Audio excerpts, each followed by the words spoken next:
Free. आता कसं एकदम मराठमोळं वाटतंय. सिस्टर आनंदीबाई, आनंदीबाई. काय रे काय रे, एवढा उशीर का झाला? किती वाजता बोलवलं होतं पप्प्याने? 13 मिनिट्स लेट आहे तू. अरे हो सिस्टर, भाई बरोबर आहे तुमचं, पण कसं आहे ना, होम डिलिव्हरीसाठी लँडलाईन आणि वायफाय साठी इंटरनेटची लाईन एका दिवसात टाकून होत नाही ना. भाई मग काय केलं, जे 4-5 वायरमॅन भेटले ना त्यांना गाडीत टाकलं, डायरेक्ट इथे घेऊन आलो. तेव्हा कुठे हे काम झालंय. अरे पण बोर्ड आधी पाठवून द्यायचा ना, हे वायरमॅनचं वगैरे काम नंतर केलं असतं. अरे नाही नाही नाही सिस्टर, अरे वायरमॅन मुळे नाही लेट झालंय भाई. मग भाई या बोर्ड मुळे लेट झालंय. या एवढ्याशा बोर्ड मुळे लेट झाला तुला? अरे नाही भाई, भाई आपल्याला आहे ना पप्प्याबाईंनी फोन केला, त्यांनी सांगितलं आपल्याला एक फ्री लिहिलेला बोर्ड हवाय. भाई आपण लगेच आपल्या पंटरला सांगितलं, पण आपला बंड्या आहे ना, त्याने भाई त्याला बोर्ड सांगितल्यावरती FAIR अशी फ्रीची चुकीची स्पेलिंग लिहिली.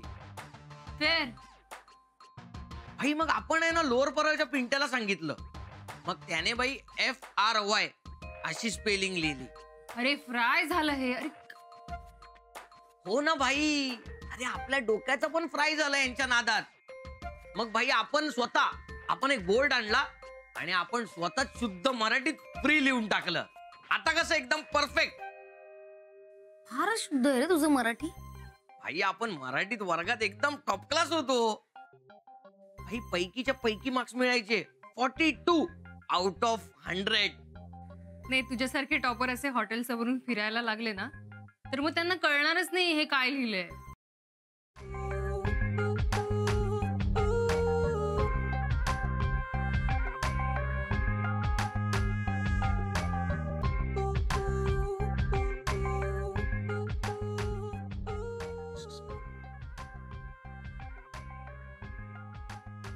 काय काय दिलंय ना व्यवस्थित नंबर सावीनी.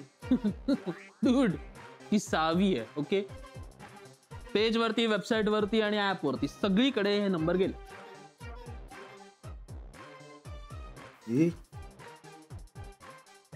काय करतोय तू? फोन चालू आहे ना? चालत नाहीये